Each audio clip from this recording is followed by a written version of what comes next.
آپ کو لگتا ہے کہ وہ جو اپنا موقف پیش کر رہے تھے کہ ہمیں تھریٹ ہے، وہ ایسا ہو سکتا تھا یا نہیں تھا، یا کوئی بہانہ لگتا ہے یہ؟ لیکن ساری ٹیمیں آ کے کھیل رہی ہیں، ورلڈ 11 تک بھی لوگ یہاں آگے ہیں، کھیل چکے ہیں. تو اگر نیوزی لینڈ کو کوئی اسپیشلی کوئی ایسے وہ مطلب ہے کہ ان کو فیل ہوا ہے تو میں تو اس بارے میں کچھ نہیں کہہ سکتا. ہمارے تو پاکستان میں ہر چیز کھیل رہے ہیں نا، لوگ کر رہے ہیں، انٹرنیشنل ایونٹس ہو رہے ہیں. تو اللہ جانے انہوں نے کیوں کی، اللہ تعالیٰ ان کو ہدایت بھی دے، اور انشاءاللہ ہم ان کو پھر کہیں ملیں گے اور ان سے یہ پوچھیں گے ضرور. To be honest out country میں اسپورٹس مین ایسے ہوتے ہیں جیسے عام بندہ ہے، کوئی سیکورٹی نہیں ہوتی، کچھ بھی نہیں ہوتا. ایون ہم جا کے کھیلتے ہیں، فارنز میں کھیلتے ہیں، فینس آتے ہیں آ کے ملتے ہیں، مل کے واپس چلے جاتے ہیں. ہمارے ساتھ کوئی گارڈ نہیں ہوتی، کوئی سیکورٹی نہیں ہوتی، کوئی موبائل جو گاڑی نہیں ہوتی، کوئی ہمارے پاس ہمارے ساتھ کوئی آرمی کے یا کوئی اس طرح کے جو پروٹوکول جہاں پہ نیوزی لینڈ کو دیا اس طرح کا کوئی پروٹوکول نہیں ہوتا. آپ کو سمجھتے ہیں پاکستان کا امیج خراب ہوگا اس حرکت سے؟ بہت زیادہ، کیونکہ آؤٹ کنٹری جتنے بھی ہمارا جو امیج گیا وہ کہہ رہے ہیں کہ ہماری پہلے بھی اس طرح تھا کہ جس وجہ سے کرکٹ جو اتنی زیادہ ہماری کنٹری میں کھیلی نہیں گئی، وہ وجہ یہ تھی کہ ہماری یہاں کنٹری ٹیررزم کا پہلے شکار ہے، آپ کو پتہ ہے یہ سب کچھ. اس حساب سے ہماری جو امیج ہے آؤٹ کنٹری میں جو بنا ہوا ہے ٹیررزم کی طرح سے بنا ہوا ہے. اس وجہ سے کچھ عرصہ پہلے کچھ بہتر ہوا تھا، لیکن اب جو ہے تو دوبارہ وہی ہمارے امیج چلا گیا. بہرحال جتنی سویلائز قوم گنی جاتی نیوزی لینڈ کی، اتنا ہی برا تاثر انہوں نے یہاں پیش کیا، اس سے کہیں برا ریئیکٹ کر کے وہ یہاں سے گراؤنڈ چھوڑ کر گئے. یہاں پر ابھی انگلینڈ نے بھی آنا ہے، پھر آسٹریلیا نے بھی آنا ہے، وہ بھی اب اسی اس میں ہے کہ ہم لوگ کیوں آئے، کیسے آئے. 100 سوال پیدا ہو رہے ہیں یہاں پر. دیکھیں جی، بین الاقوامی سطح پر آپ دیکھیں تو دو سپر پاورز کی آپس میں ایک بڑے شدید سا سرد جنگ چل رہی ہے، چائنا اور امریکہ کی.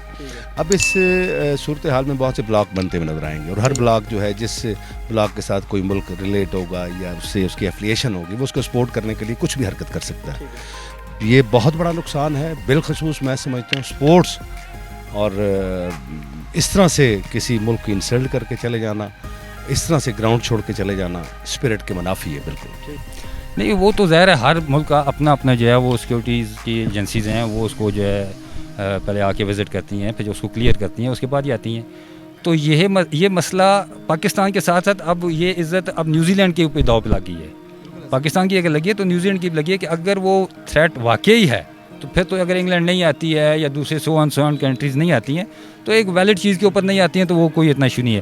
لیکن اگر کوئی آپ وہ اپنے تھریٹ کو کوئی جو ہے لوگوں کے ساتھ شیئر ہی نہیں کرتے ہیں تو باقی سارے ملک آنکھوں سے اندھے اور کانوں سے بہرے تو نہیں ہیں، وہ بھی اپنی ایجنسیز کے اوپر ریلائی کریں گے. اور پاکستان کے جو IPL میں ان کے پلیئرز کھیل کے گئے ہیں یا دوسری ملک کی بہت سی ٹیمیں پاکستان کھیل کے گئی ہیں، ان سب کے ساتھ بھی ان کے ساتھ کانٹیکٹ ہوتا ہے، وہ ان سے پوچھیں گے، فیڈ بیک لیں گے، تو انشاءاللہ وہ ملک انشاءاللہ پاکستان کے اندر آ کے کرکٹ کھیلیں گے. حالانکہ کھیلوں کا رابطہ اور واسطہ واحد ذریعہ ہے جس سے بہت سی قومیں جن کے درمیان جنگیں بھی چل رہی ہوتی ہیں، وہ مل بیٹھ کے ایک پلیٹ فارم پر بہت سے مسائل حل بھی کر لیتے ہیں.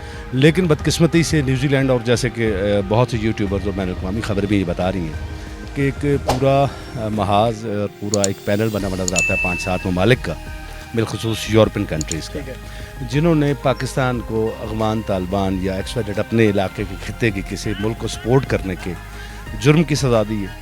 اور ایسا اس دور میں نہیں ہونا چاہیے تھا. ہر طرف ٹینشن چل رہی ہے، بہت سے اسلامی ممالک میں آگ لگی ہوئی ہے، جنگ و جدل کا ماحول بنا ہوا ہے. اس طرح کے ماحول میں واحد ہمارے پاس ذریعہ تھا، واحد راستہ تھا سپورٹس کا، جہاں ہم مل بیٹھتے.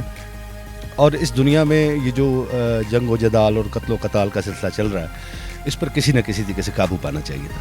میں تو یہ سمجھتا ہوں کہ اور کچھ ہوا ہے یا نہیں ہوا جی. سب سے پہلے تو پاکستان کا ایک پروفیشنلی بڑا نقصان ہوا ہے کہ یہاں پہ سپورٹس ایک زندہ ہو رہی تھی. آؤٹ کنٹری سے پلیئر، ابھی کشمیر میں پریمیئر لیگز ہوئی ہے، باہر سے پلیئر آ رہے تھے، PSL ہو رہی ہے، کبڈی کے ایونٹس ہو رہے ہیں، تو اس طرح سپورٹس پاکستان میں آ رہی تھی. تو کرکٹ کے حوالے سے ایک مطلب ہے کہ پاکستان کسی ٹائم میں پاکستان نے بڑے ٹورنامنٹس کی نمائندگی کی ہے. تو ایک وہ جو ہمارا ایک امیج بن گیا تھا کہ یہاں پہ ہر چیز ہو رہی ہے، وہ ان لوگوں نے ایک مطلب ہے کہ بڑا کوئی سمجھ نہیں آئی کہ کیوں خراب کر دیا. آپ کو لگتا ہے ان کا واپس وہاں چلی گئی ہے کہ انہیں یار وہاں تو کچھ بڑا مطلب ہے کہ سیکورٹی ریزن ہے. یہ تو وہی بات ہے، بگوڑے باغے ہیں، بگوڑے ہیں، ڈر ہیں ان کے اندر. آپ کو لگتا ہے ایسا ایشو ہو سکتا تھا کچھ؟